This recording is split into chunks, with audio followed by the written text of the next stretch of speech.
हरि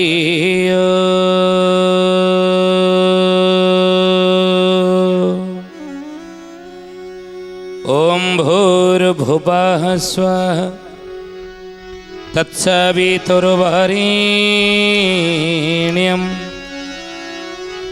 भर्गो देवस्य धीमहि धियो यो नः प्रचोदयात्। वंदे भगवती देवी श्रीरामंच जगद्गुरु पादपद्मे तय श्रुत्वा प्रणमामि मुहुर्मुहुः प्रणमामि मुहुर्मुहुः। बोलिए महापुरुष अच्युतानंद जी की शुद्धिजनी ज्ञानी गुणी मंडली आज अध्यायर आलोचना को आपण मानक स्वागत जनाऊँ। आज मालिका वचन आलोचन आम आलोचना करने को जाऊँचे महापुरुष अच्युतानंद मालिकार नाम है गुरुभक्ति गीता। ये गुरुभक्ति गीता मालिका माध्यम तांकर शिष्य प्रशिष्य मान को बुझाऊँ बाबूरे ये जो नवदा भक्ति किए क्यों भक्ति रे जाई भगवत प्राप्त करिछंती क्यों भक्ति की आश्रय कर शिष्य मैंने पचारि गुरुदेव आपण कहतु आगे उदाहरण दियंतु किए कौ बाट 9 प्रकार बाटरू किए कौ बाटर जाई कि फल पाई किमी भगवत प्राप्त करी आम आगे शुणी सार तापर आ भर कौ भक्ति की आम आपणबू कौ बाट को आम बाछबू कौ बाटे गले आमको सहजिया हम भगवत प्राप्त करने शीघ्र हम सहज होपर जामें से बाट को बाछबू ना आगे कहतु। महापुरुष अच्युतानंद कहउचंदी गुरुभक्ति गीता मालिकार नाम है गुरुभक्ति गीता। कौन कहले कहले ए नवा भक्ति लाख्याणा धइले जेउ माने सोना गोविंद गोविंद गोविंद पदुगाळुची मकरंद। ए नव भक्ति लक्षण धइले जो माने शुण हे शिष्य माने हे अनंत हे मुकुंद पचारुच ये कथा ठीक है भल प्रश्न टे कल भल कथा टे पचार जिज्ञासा रहा दरकार ज्ञान देवे हे ज्ञानी गुणी मंडली प्रश्न रहा दरकार। प्रश्न नहेले जो भगवानंकर जो रही ऐसी शक्ति भगवान का स्वरूप सी स्वरूप विषय रे आम भल भाव जापर ना प्रश्न रहा दरकार शंका रहा दरकार। शंका रही गंठी खोल जो गंठी गुड़िक रही जो गुप्त जिनस गुड़िक रही से प्रश्न हेले बा कौन सी जिज्ञासा थिले सिना आम से गुड़िक गंठी गुड़िक खोली पारिबा बा से गुप्त जिनस को खोली पारिबा न हेले कि हो पार से अच्युतानंद मालिकार लिखि ना मालिकार नाम है शिवकल्प नवखंड निर्घंट। कौन कहले कहले क्षुदा तोर हेले अर्ण लोड़ा हुए ते मनते रीति मोहरा न पूछिले अबा कहीं की कहती प्रयोजन नाही मोरा प्रयोजन नाही मोरा हे सुजने प्रयोजन नाही मोरा प्रयोजन नाही मोरा हे सुजने प्रयोजन नाही मोरा। महापुरुष मालिकार लिखुचंद ये पदटे मालिकार नाम शिवकल्प नवखंड निर्घंट। कौन कहले कहले क्षुदा तुर हेले अर्ण लोड़ा हुए तेमंते रीति मोहर। अच्युत कहते हे शिष्य मैंने भल कथा तुम पचार न पचार कहीं कहती अरे मोर नीति हूँ कौन मोर नीति हूँ जे भोकिला को खाद्य दबा जणु भोक होउनी आसी कौन खाइया इच्छा करिब ना जंगल रे बाघ सिंह अछंती आपण देखिबे तांकर स्वभाव कौन ना तांका पेटटा जदि पूरी जाइथिबो सेई बाट देइकिरी हरिण जाउथिबो मृग जाउथिबो विभिन्न इतर जीव जाउथिबे तथापि से तांको आड़ को आड़ आखिरे टिके चाहिबनी काई पेटटा फुल पेट पूरी जाइछि आ पेट पूरी गले से कहीं ता प्रति आउ ध्यान देव ध्यान दिएनि सिंह बाघ पेट जदि न पूरी थी आ सी लुचिकी बाघ कि सिंह लुचिकी थे ई बाटे केते बेले आसीबो मु ताको खाइबी सेतबेले खाद्य को अपेक्षा करी रहे पेट जो न पूरी थी भोक होउथिबो आज पेट पूरी गला खादक आगे खाद्य जाउथिबो सी अणदेखा करे नहीं तेणु से न्याय ज्ञान देवे शीत हेले तो आम पोशाक किणिक पिंधा ना शीत वस्त्र किणिक पिंधा आ जब शीत न होती शीत वस्त्र प्रयोजन कौन पाई आवश्यकता ना वर्षा हेले सीना छता खंडे किणिया जदि वर्षा ना छतार कि आवश्यकता छतार आवश्यकता ना तो से भोक हेले सीना खाद्यर आवश्यकता रही जदि भोक मोटे मनीष को हो न था से खाद्य कहीं व्यवस्था सब था संसार 56 कोटी जीवजंतु प्रभु खाद्य योजना करिसेंती विभिन्न प्रकार खाद्य कहीं से खाद्यर आवश्यकता पड़ता जदि भोक बोली गोटे शब्द न था कहीं चलता संसार घर कहीं करता पोशाक कहीं पिंधता कहीं सब व्यवस्था ना भोक अच्छी बुझे तेणु से महापुरुष कहते जिज्ञासा अच्छी जिज्ञासा नथिले ताहले आम किछि आविष्कार करिपारिबा नाही उद्भावन हेब नाही नुआ किछि जिनस जानी परिबा नाही जदि जिज्ञासा बा प्रश्न जदि न रहिबो नुआ जिनस बाहरिबो नाही आज से बड़ी जिज्ञासा थिला बोली प्रश्न थिला बोली आवश्यकता थिला बोली मनीष आज विज्ञान अग्रगति फल चंद्रपृष्ठ रे पहुँचबार जो स्वप्न देखीला ताहा पूर्ण हो गला नहीं तो जिज्ञासा रहिबा दरकार प्रश्न रहिबा दरकार बोले महापुरुष अच्युतानंद जी की ए नवा भक पीला ख्याणा तैले जेऊ माने सोना गोविंदा गोविंदा गोविंदा पदुगाळुची मकरंदा ए शिष्य माने नव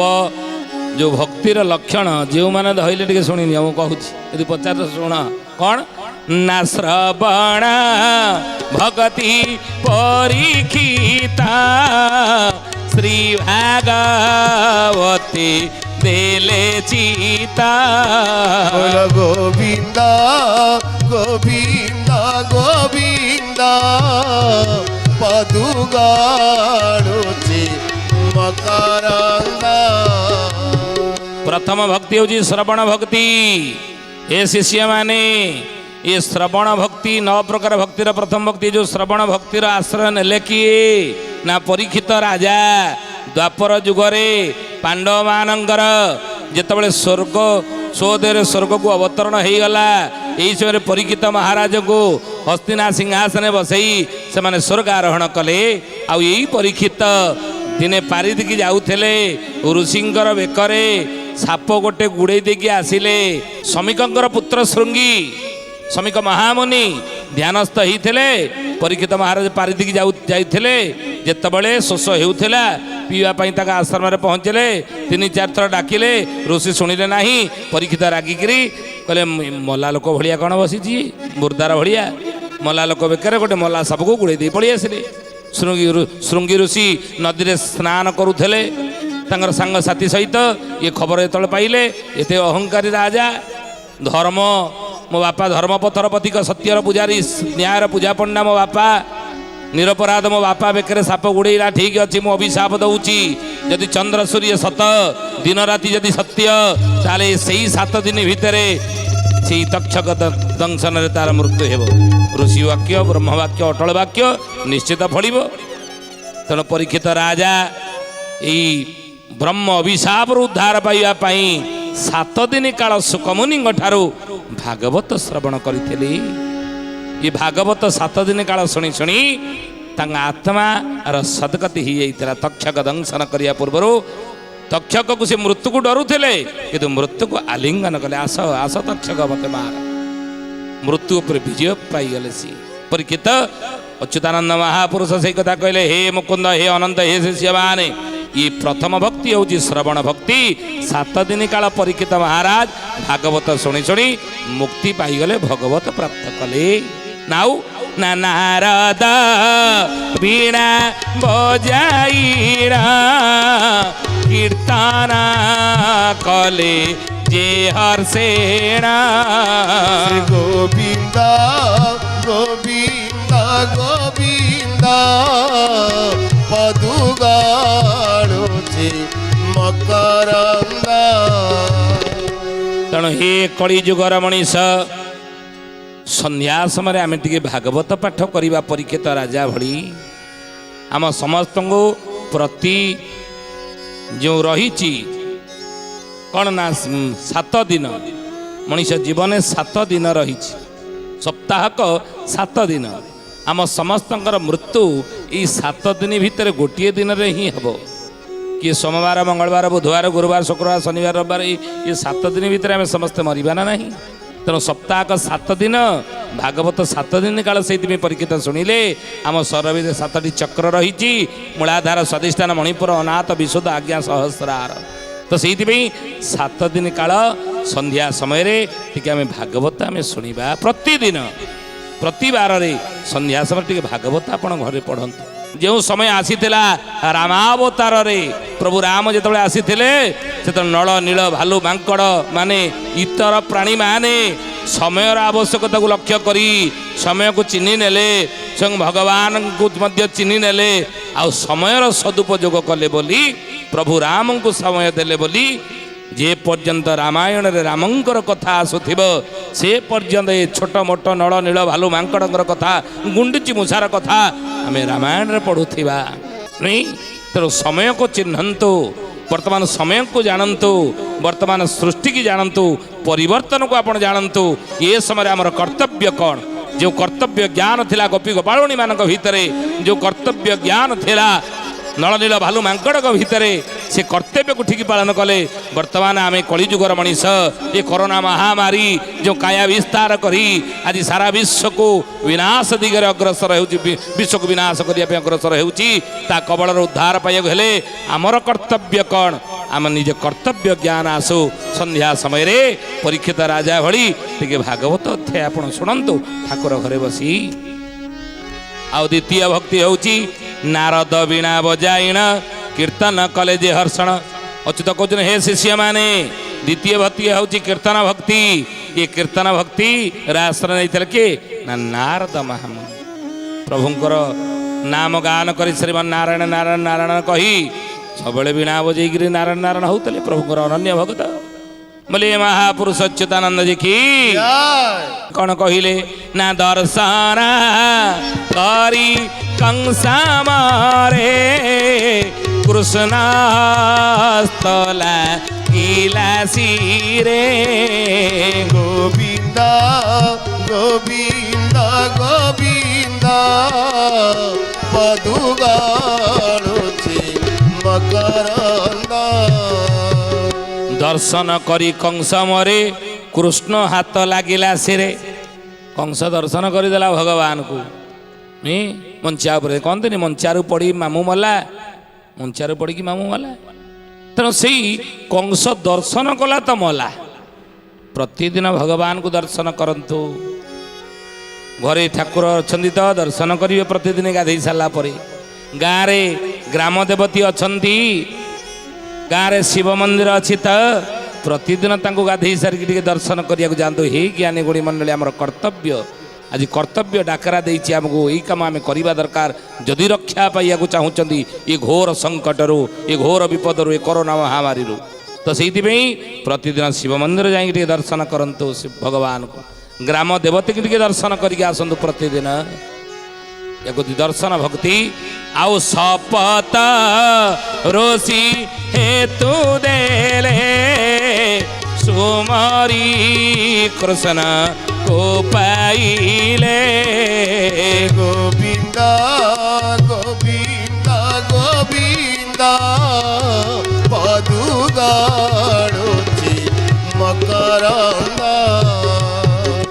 କହିଲେ ନା ଶପଥ ଋଷି କ'ଣ କଲେ ନା ହେତୁ ଦେଲେ ସୁମରି କୃଷ୍ଣଙ୍କୁ ପାଇଲେ ବିଷ୍ଣୁ ସ୍ମରଣ ଭକ୍ତି। ୟା ପରେ ହେଉଛି ଯେଉଁ ତୃତୀୟ ଭକ୍ତି, ପ୍ରଥମ ହେଲା ଶ୍ରବଣ ଭକ୍ତି, ଦ୍ୱିତୀୟ କୀର୍ତ୍ତନ ଭକ୍ତି, ତୃତୀୟ ହେଲା ବିଷ୍ଣୁ ସ୍ମରଣ ଭକ୍ତି। ଏ ସ୍ମରଣ ଭକ୍ତି କ'ଣ କରନ୍ତି ନା ଏ ସପ୍ତ ଋଷିମୁନି ମାନେ ଭଗବାନ କୃଷ୍ଣଙ୍କୁ ସ୍ମରଣ କରି ପ୍ରଭୁଙ୍କୁ ସ୍ମରଣ କରି ମୁକ୍ତି ପାଇଛନ୍ତି। ଏ ବାଟରେ ତୁମେ ପଥିକ ହୁଅ ନା। ନା ଆଉ କୁହନ୍ତୁ କେ ଉଦ୍ଧବ ସେବା ବିଧି କରି ପାଦ ପଦ୍ମକୁ ଶିରେ ଧରି। ଗୋବିନ୍ଦ ଗୋବିନ୍ଦ ଗୋବିନ୍ଦ ପଦୁଗାଳୁଛି ମକରନ୍ଦ। କହୁଛନ୍ତି ମହାପୁରୁଷ ଅଚ୍ୟୁତାନନ୍ଦ କହିଲେ ଚତୁର୍ଥ ଭକ୍ତି ହେଉଛି ପାଦ ସେବା ଭକ୍ତି। ଏ ପାଦ ସେବା ଭକ୍ତିରେ ଉଦ୍ଧବ ଆସନ୍ତି, ସ୍ମରଣ ଭକ୍ତିରେ ଧ୍ରୁବ ସପ୍ତର୍ଷି ଋଷିମୁନି ମାନେ ଆସୁଛନ୍ତି। ଏ ଭକ୍ତି ପଥକୁ ସେ ଆଶ୍ରୟ କରିଥିଲେ। ଏବଂ ଚତୁର୍ଥ ଭକ୍ତି ପାଦ ସେବା ଭକ୍ତି। ପାଦ ସେବା ଭକ୍ତିରେ ଉଦ୍ଧବର ନାଁ ଆସେ। ଭଗବାନ ଡାକିଥିଲେ ଦ୍ୱାପର ଯୁଗର ଅବସାନ ସମୟରେ, କହିଲେ ହେ ଉଦ୍ଧବ ଜଳେ ଦ୍ୱାରିକା ନାଶ ଯିବ, ମୋର ନିବାସ ମାତ୍ର ଥିବ। ଏ ଜଳରେ ଦ୍ୱାରିକା ଭୁବନ ନାଶ ହେଇଗଲା। ଦେଖନ୍ତୁ କିଏ କୁଆଡ଼େ ସବୁ ବିନାଶ ହେଇଗଲେ। ଶେଷରେ ମୋ ପୁତ୍ର ଥିଲା ପ୍ରଦ୍ୟୁମ୍ନ, ଏ ଚକ୍ରରାଜ ସୁଦର୍ଶନକୁ ମୁଁ ପଠେଇଲି। ସେ ଚକ୍ରରାଜ ସୁଦର୍ଶନ ତା ବେକ କାଟି ଦେଇକି ଆସିଛି। ଅଭିମାନରେ ମୁଁ ଆଉ ମୋ ପାଖକୁ ଫେରିଲା ନାହିଁ, ଯାଇକି ମୋ ଠାରୁ ଚାଲିଗଲା ଏ ସୁଦର୍ଶନ। ତେଣୁ ସବୁ ଯାକ ଚାଲିଗଲେ। ହେ ଉଦ୍ଧବ ମୁଁ ବର୍ତ୍ତମାନ ସ୍ୱର୍ଗାରୋହଣ କରିବି, ଇହଲୀଳା ସମ୍ମରଣ କରିବି। ତେଣୁ ହେ ଉଦ୍ଧବ ମୋ ପାଖରେ ଯେଉଁ ବ୍ରହ୍ମ ଜ୍ଞାନ ମାନ ଅଛି, ମୋ ପାଖରେ ଯେଉଁ ଦୈବୀ ଜ୍ଞାନ ମାନ ଅଛି, ତାହା ତୁମକୁ ମୁଁ ଦେଇକି ଯିବି। କାହିଁକି ନା ମୋ ପାଖରେ ଥିବା ବ୍ରହ୍ମ ଜ୍ଞାନ ମୁଁ ଚାଲିଗଲା ବେଳେ ମୋ ସହିତ କାଳେ ଚାଲିଯିବ। ତେଣୁ ସେଇଥିପାଇଁ ମୁଁ ତୁମକୁ ଦେଇ ଯାଉଛି। ଏ ବ୍ରହ୍ମ ଜ୍ଞାନ ଦ୍ୱାରା ତୁମ ଦ୍ୱାରା ଆଗାମୀ ସମୟରେ ସଂସାରବାସୀ ପାଇକି ତରିଯିବେ। ଉଦ୍ଧବ ସବୁ ଯାକ ବ୍ରହ୍ମ ଜ୍ଞାନ ପାଇଗଲା। ପାଇସାରିଲା ପରେ ପ୍ରଭୁ କହିଲେ ଯା ତୀର୍ଥ କରି ଆସିବ ଉଦ୍ଧବ ଯା। ନା ସକଳ ତୀର୍ଥ ତୋ ଚରଣେ ବଦ୍ରିକା ଯିବି କି କାରଣେ।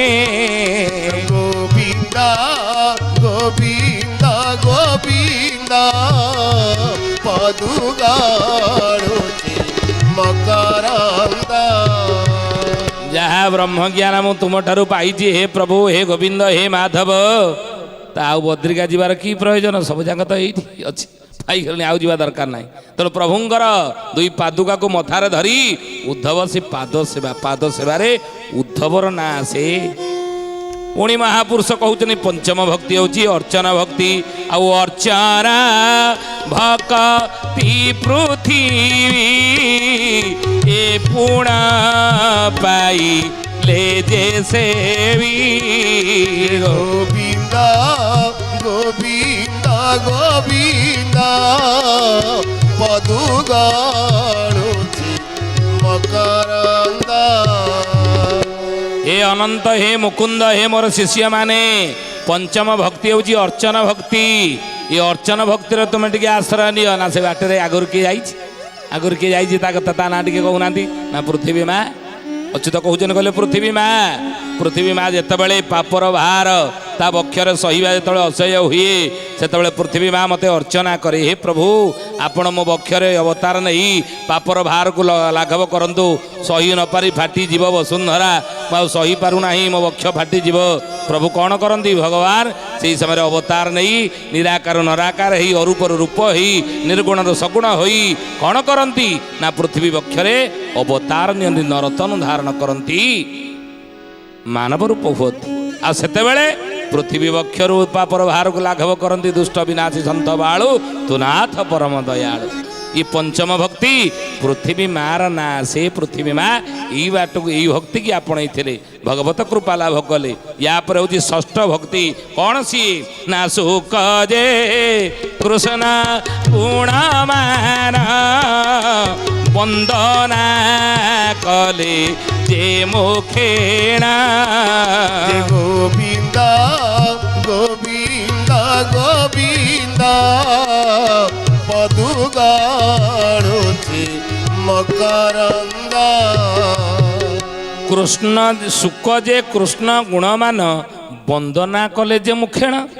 ये भक्ति को कहती कौन ना षष्ठ भक्ति 6 नंबर भक्ति होची कौन ना वंदन भक्ति विष्णु अर्चन वंदन भक्ति वंदना करिबा भगवान कर गुणर वंदना करिबा ये भक्ति पत्र किए आगुरी जाइछन्ति शिष्य माने पचारे ना ना किए ता ना कौन ना सुकमुनि परमहंस चूड़ामणि सुकमुनि व्यास नंदन व्यासंकर पुत्र सुक माँ गर्भरे जी 12 वर्ष रही आजन्म ब्रह्मचारी भाव ये जन्म होती स्वयं सुकमुनि से कौन करिसेंती ना 7 दिन काल परीक्षित को भागवत ए पार्टी रे गायकी शुणाई नारद जो जाकि पहुँची थे समस्त निराश हो गला परीक्षित कले मत मुक्ति देव किए 7 दिन भितर नारद कहे जड़े अच्छा मुझे पाखक जो नारद आसिक पहुँचले सुकमुनि पाखे सुकमुनि कहले नारद कुआड़े आसिल कि प्रयोजन आसीच ना आसी गोटे कारण प्रयोजन रे ना कौन कहूना ना गोटे जीव ब्रह्म अभिशाप पाई 7 दिन भितर तक्षक दंशन से मर श्रृंगी अभिशाप देते समीकंकर पुत्र श्रृंगी आपन टे 7 दिन भितर भागवत टे कहीकि शुणेबे पढ़ी शुणेबे गायकी शुणेबे मोर जीवार की आवश्यकता आउ किए कौन कहीदे हेनी मत मो पाक कहीं आस ये कथा ये ज्ञानीगुणी मंडली शुद्धि जानी कौन उत्तर देले नारद महामुनि आसंता अध्याय आम ये विषय जाना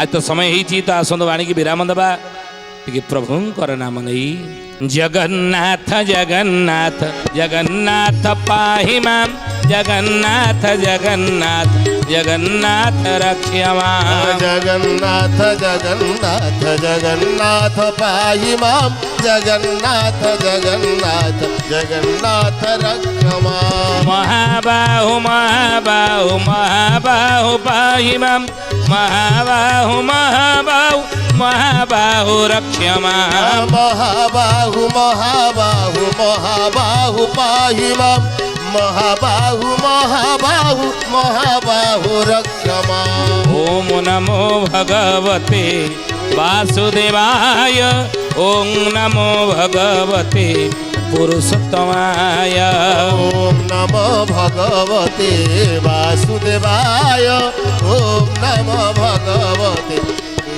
वासुदेवाय। शुद्धि जनी आज आसंतु बाणी के इठारे विराम देवा पुणी आसंता अध्याय भेट हवा रहुचु हरि ओम शांति शांति शांति सर्वारिष्ट सुशांति भवतु। प्रार्थना आम आनंदर उत्स।